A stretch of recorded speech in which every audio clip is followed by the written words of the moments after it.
मसी आज 19 अक्टोबर 2019 तदनुसार 2 कार्तिक 2076 शनिबार। आज हामी माथिल्लो कोठाबाट हेर्नेछौँ। आजको शीर्षक छ क्षमाको शक्ति। आज हामी परमेश्वरको वचन मत्ती 18 को 21 देखि 35 सम्म पाठ गर्नेछौँ। तब उहाँका आएर पत्रुसले भने, प्रभु, मेरो भाइले कतिपल्ट मेरो विरुद्धमा अपराध गरे, मैले त्यसलाई क्षमा गर्ने के 7 पल्टसम्म? येशूले तिनलाई जवाफ दिनुभयो, म तिमीलाई भन्दछु 7 पल्ट होइन, तर 70 गुणा 7 पल्ट। यसै कारण स्वर्गको राज्य एउटा राजासँग तुलना गर्न सकिन्छ, जसले आफ्ना नोकरहरूसँग हिसाब लिने इच्छा गरे। जब तिनले हिसाब लिन लागे, 10,000 सुनको सिक्का ऋण लिने एकजना तिनी कहाँ ल्याइयो। तर त्यस मानिसले तिर्न नसक्दा त्यसका मालिकले त्यसलाई र त्यसका स्वास्नी र छोराछोरी र त्यसका सबै थोक बेची ऋण चुकाउने हुकुम दिए। तब त्यस नोकरले घुँडा टेकी तिनका पाउमा परेर भन्न लाग्यो, मालिक, म माथि धैर्य गर्नुहोस्, म तपाईँको सबै ऋण चुकाउने छु। तब त्यस नोकरका मालिकले तिठ्याएर त्यसलाई छोडिदिए र त्यसको ऋण माफ गरिदिए। तर त्यस नोकरले निस्केर जाँदा आफ्नो सङ्गी नोकरहरूमध्ये एकजनालाई भेट्यो, जो त्यसको 100 चाँदीका सिक्काको ऋणी थियो। उसलाई घोक्रोमा पक्रेर त्यसले भन्यो, तेरो ऋण तिरिहाल। तर त्यसको सङ्गी नोकरले घोप्टो पारेर त्यसलाई बिन्ती गर्यो, म माथि धैर्य गर र म तिमीलाई सबै तिरिदिनेछु। तर त्यो मानेन र गएर ऋण नतिरुन्जेलसम्म उसलाई झ्यालखानामा हालिदियो। त्यसका सङ्गी नोकरहरूले यी सब कुरा देखेर तिनीहरू अति दुखित भए। तिनीहरूले गएर यी सब घटना आफ्ना मालिकलाई बताइदिए। तब मालिकले त्यस नोकरलाई आफू कहाँ बोलाएर भने, ए दुष्ट नोकर, तैँले मसँग बिन्ती गरिस् र मैले तँलाई तेरो ऋण माफ गरिदिएँ। मैले तँमाथि दया गरे झैँ तैँले पनि तेरो सङ्गी नोकरमाथि दया गर्नुपर्ने थिएन र? तब त्यसका मालिकले क्रुद्ध भएर त्यसलाई सबै ऋण नतिरुन्जेल दण्ड दिनेहरूका हातमा सुम्पिदिए।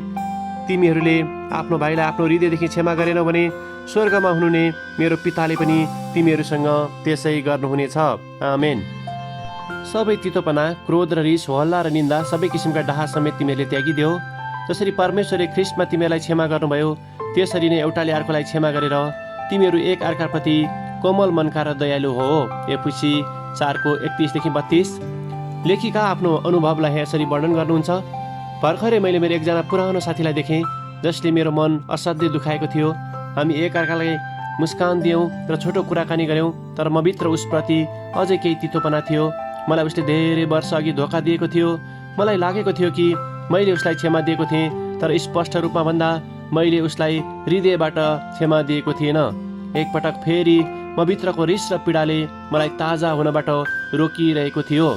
तर मैले पवित्र आत्माले यो उत्साहको वचन मेरो मनमा हालिदिएको कुराको महसुस गरेँ। मैले भान्सा कोठामा भएको बैजनी रङको स्पन्ज गिलासमा डुबाएको कुरा सम्झेँ।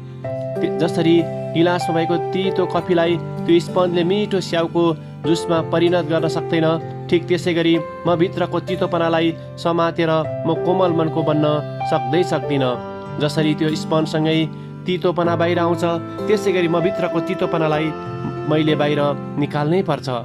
आजको पदले मलाई त्यो तितोपना र द्वेषको भावनालाई बाहिर निकाल्न र अरूको लागि दयालु र सहायता गर्ने व्यक्ति हुनुहुन्छ भन्ने कुराको याद दिलाउँदछ।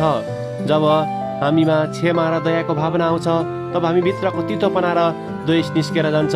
आज म भित्रको तितोपनालाई शून्य गर्दै म त्यो साथीको लागि निरन्तर परमेश्वरसँग प्रार्थना गर्छु। जसरी येशूले मलाई क्षमा गर्नुहुन्छ, त्यसै गरी म पनि मेरो साथीलाई क्षमा दिन सक्छु। आमेन। आजको विचार, मैले अरूलाई क्षमा दिएर ख्रिस्टको जस्तै चरित्र देखाउन सक्छु, ख्रिस्टको जस्तै दया देखाउन सक्छु। प्रार्थना। प्यारो पिता, तपाईँले मलाई प्रेम गर्नुभएको लागि र क्षमा दिनुभएको लागि धन्यवाद। म भित्रको तितोपना र द्वेष हटाएर मलाई दया र कृपाले भर्नुहोस्, येशूको नाउँमा। आमेन। आजको लेखिका दीपिका इम्मानुएल सागर, राजस्थान, भारत। आजको प्रार्थनाको विषय, जसको लागि मैले क्षमा दिन आवश्यक छ।